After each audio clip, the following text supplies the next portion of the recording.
ఓం నమ శివాయ. దారుకవనంలో ఉన్న ఋషులందరికీ తెలియని విషయం ఏమిటంటే అక్కడ ఉన్నది స్వయాన పరమేశ్వరుడు.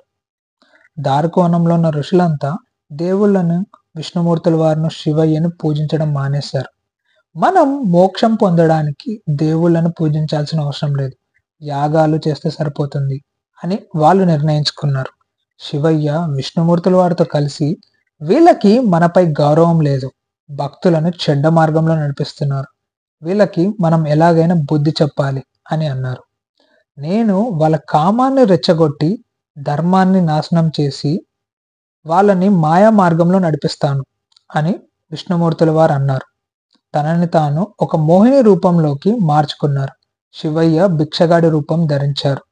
విష్ణుమూర్తుల వారు మోహిని రూపంతో ఆశ్రమంలోకి ప్రవేశించారు. అక్కడున్న ఋషులు మోహిని యొక్క అందచందాలకి మంత్రముగ్ధులై తనని అడవిలోకి గుడ్డిగా అనుసరించారు. ఓం నమ శివాయ.